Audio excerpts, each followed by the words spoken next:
Hello. Been a while since I've posted a video, but felt compelled to throw this out today. I want to talk about the Delphi case with Abby and Libby. And I want to talk about one word, basically, one concept, and that's motive. So we're going to discuss motive in this, what I hope is a short video for you.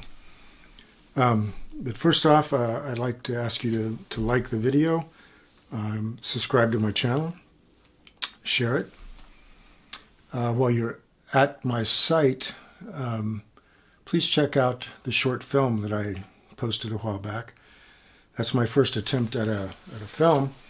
I'm working on improving that film. So this is a rough cut, but I'd still encourage you to watch it. It's based on actual people that I've known. So I think that's titled Easy Prey on the thumbnail, and the movie's actually entitled 1111. Also, my book is on Amazon. I'll post the link down below.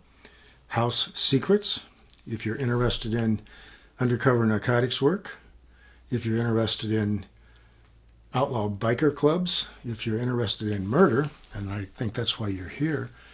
There's a murder in House Secrets that is very difficult to solve. So I challenge you to read and try to solve House Secrets and the murder before it's revealed late in the book. So enough of that. Thank you. Many of the true crime community on the internet have their person of interest, as do I. I'm not one to put out a name or initials. I'm not a fan of that. I've talked about that before.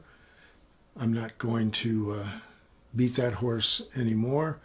We're beyond that. Those names are out there. But let me get to my point. Libby and Abby are victims of first-degree murder, in my opinion. I guess that could be argued. I'm not quite sure how, but anyway.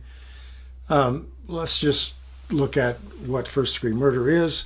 In the simple terms, it's the intentional killing of another person, usually after some type of deliberation or premeditation. Some people could argue that in this case.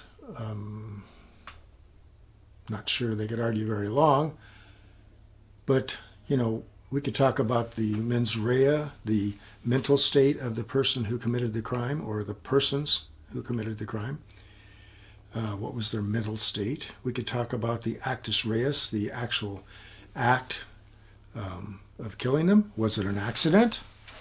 I don't think so. So someone could argue that. And some people could say, well, this was a spontaneous situation where a perverted person just happened to be in the woods that day or near the bridge that day, and these two girls walked by and the person lost control, and that would play into the mental state. It could be a sexually motivated crime. It doesn't necessarily have to include a sexual act, because sometimes in these situations, the actual killing, especially with a knife or a cutting instrument and repeated blows, let's just call them blows, strikes, play into a sexual fantasy. I've actually witnessed someone explaining that, someone basically confessing to a murder where there was no actual sexual contact. There was just the stabbing. Pretty frightening to actually hear someone like that. So there's that theory, and at first glance, I think someone looking at this case for the first time could say, well, that's a possibility. It was just a sexually motivated situation, and the girls were innocent victims, and things just occurred. Even myself, when I first looked at this for about 30 minutes, that crossed my mind. But with a little research, that goes away really quickly. I'm confident, and I think most of you are too, that these girls were targeted, which brings us back to what I want to talk about. Motivation. What motivated this killing? Some of you have thrown out your person of interest. You've talked about your person looks like bridge guy, sounds like bridge guy, was seen in the area. Their car was seen in the area. Their alibi doesn't hold water. They're associated with questionable characters, criminal elements. All of those things are possibilities, certainly. We need to look at those things. You have to have the opportunity. You have to have the means to commit the crime and all that. But one thing everybody seems to be leaving out is what's the motivation? So let me just say that I think this crime, and many of you feel the same way, was very well organized. This was planned out. The people responsible or person responsible knew those girls were going to be there and knew basically what was going to happen to them. That's my personal feeling, and I've discussed that with a number of you. And many of you agree, and many of you have presented that theory to me. And I agree. But what motivated this person or persons? That's my question. So when I say it was organized, I think we have to be realistic. It's been well over 5 years. Law enforcement, many different agencies, federal and local and state, are working this thing and have been working on it for over 5 years, and they haven't made any arrests. So I'd say whoever is responsible was pretty organized, planned this out, and they've gotten away with it for a long time. I think that's going to come to an end. I think there will be arrests, hopefully soon. But as you, as the true crime community, look at your person of interest, talk about your person of interest, less focus on the motivation. I think if you nail down the motivation, what was behind this murder, this double murder, horrific murder, when we know what the motivation is, we'll have the right suspect. So let me just point out, when I was training people, and this is basic stuff in any police academy, but you always have to answer the who, what, when, where, why, and how of every situation, of every crime. So if you will take that little piece of information, which is common sense, not only in law enforcement, but in many other sections of the world, especially the business world, and apply it to motivation. What motivated these people or this person? Who is it?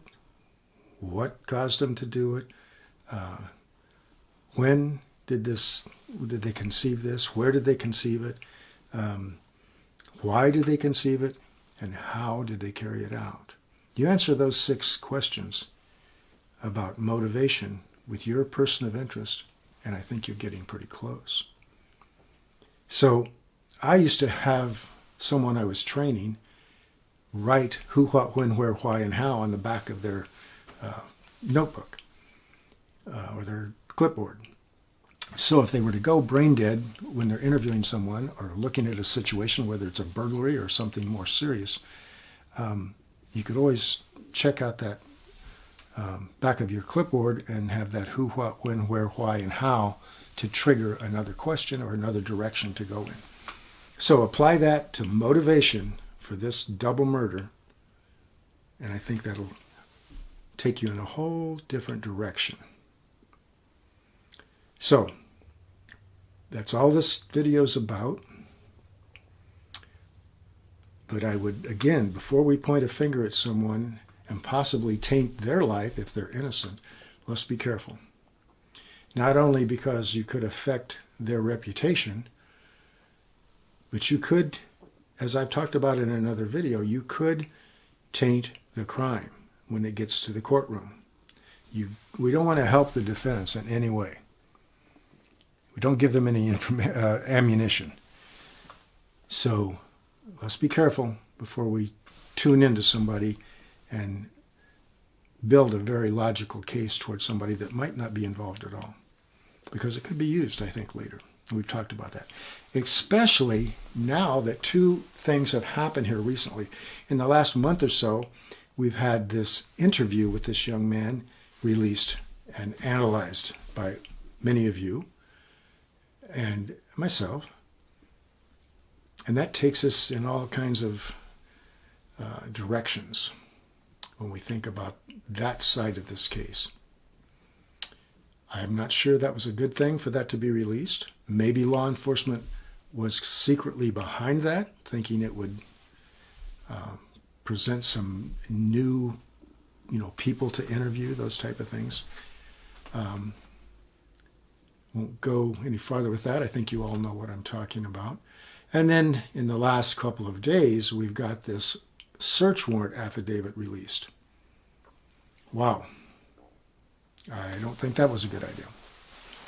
Again, I don't know. Maybe there's law enforcement reasons behind that. I don't think so, though. But regardless, look at what that search warrant has done to the case. It's given people a solid idea of where law enforcement was the first few weeks after the crime. And just imagine when we do get the perpetrator in the courtroom, that affidavit for that warrant, could certainly be presented to a jury. And all you have to do is taint one juror, create reasonable doubt with one juror, and you could get a hung jury, or possibly even an acquittal. So let's think these things through, and let's be careful. And let's work toward motive. I would just encourage you all to think about motive. I want to thank those of you that are doing your research and doing your podcasts. I follow many of you. You know who you are. You see me in the chat. You've talked to me by email. I've appeared on some of your shows. You know who you are. I don't want to start naming people because I might leave somebody out. I don't want to hurt any feelings. But you know who I follow. Yourself, those that I do communicate with. So keep up the good work. Let's work toward motive for a while. Motive. What caused these girls to be killed? Here's the answer to the crime. Let's figure that out. Again, check out my book, House Secrets. Subscribe, like, all that stuff. And if you do nail this down and you've got your motivation for your POI, I think rather than putting it out on the internet, call the tip line, which we will post that number right here. Call the tip line with your POI and your motivation for your choice of the suspect or suspects. And who knows?